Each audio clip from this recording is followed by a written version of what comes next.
गीता जी के 15वें अध्याय का महात्म्य पढ़ेंगे। जय श्री कृष्ण। अब 15वें अध्याय का महात्म्य। श्री नारायण जी बोले, हे लक्ष्मी, अब 15वें अध्याय का महात्म्य सुनो। उत्तर देश में एक नरसिंह नाम का राजा था और सुभग नाम का मंत्री था। राजा को मंत्री पर बड़ा भरोसा था, परंतु मंत्री के मन में कपट था।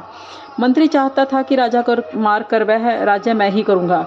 इस भांति कुछ काल व्यतीत हुआ। एक दिन राजा नौकर चाकरों सहित सो रहा था, तब मंत्री ने राजा को सारे नौकरों समेत मारकर राज्य करने लगा। राज्य करते बहुत काल व्यतीत हुआ। एक दिन वह भी मर गया। यमराज के पास यमदूत बांध कर ले गए। धर्मराज ने कहा, हे दूतो, यह बड़ा पापी है, इसको घोर नरक में डालो। ये लक्ष्मी, इस प्रकार वह पापी कई नरक भोगता भोगता धर्मराज की आज्ञा से घोड़े की योनि में आया। बड़े घोड़ों का सौदागर उसे मोल ले गया। तब उस घोड़े खरीद कर अपने देश को चला और चलते चलते अपने देश में आया। तब वहाँ राजा ने सुना कि अमुत सौदागर बहुत से घोड़े लेकर आया है। तब राजा ने उसे बुलाया, घोड़े देखकर खरीदे और उस घोड़े को भी खरीदा। जब उस घोड़े को फेरा, तब राजा को देखकर इसने सिर फेरा। राजा ने यह देखकर कहा, क्या बात है, जो घोड़े ने देखकर हमको सिर फेरा है? पंडित ने कहा, हे राजन, तो इस घोड़े ने तुमको शीश नवाया है। राजा ने कहा, यह बात नहीं। कई दिन पीछे राजा शिकार खेलने को उसी घोड़े पर सवार होकर गया। वह घोड़ा जल्दी चलता था। राजा शिकार खेलते खेलते बहुत दूर निकल गया। उस दिन राजा ने जाते ही शिकार पकड़ मारे।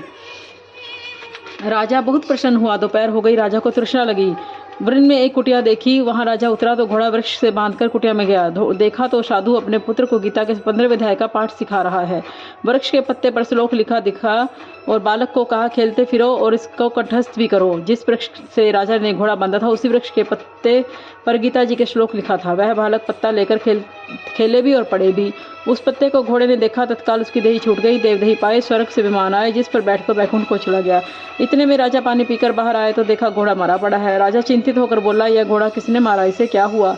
इतने में वह बोला, हे राजन, तेरे घोड़े का चैतन्य मैं हूँ। मैंने अब देवही पाई है, वैकुंठ को चला हूँ। राजा ने पूछा, तुमने कौन सा पुण्य किया है?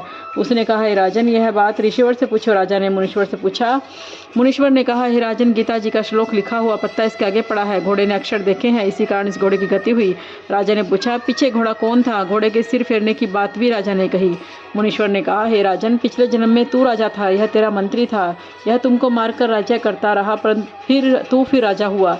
यह मरकर धर्मराज के पास गया। धर्मराज ने इसे धिक्कार कर कहा कि यह पापीकृत घन को खूब नरक भोगताओ। बड़े नरक भोगता भोगता घोड़े के जन्म में आया। शंगल द्वीप में से आकर तेरे पास बिका। अब इसने सिर लाया और इसने और कहा था, हे राजन, तू मुझे पहचानता नहीं, परंतु मैं तुझे पहचानता हूँ। यह कहकर ऋषि चुप हो गए। राजा ने विस्मित होकर दंडवत की। राजा सवार होकर अपने घर आया। उसने पुत्र को राज्य देकर अब वन को गया। तब करने लगा, श्री गीता जी के 15वें अध्याय का पाठ किया करे, जिससे प्रसाद से वह राजा भी परम गति का अधिकारी हुआ। बोलो श्री कृष्ण भगवान की।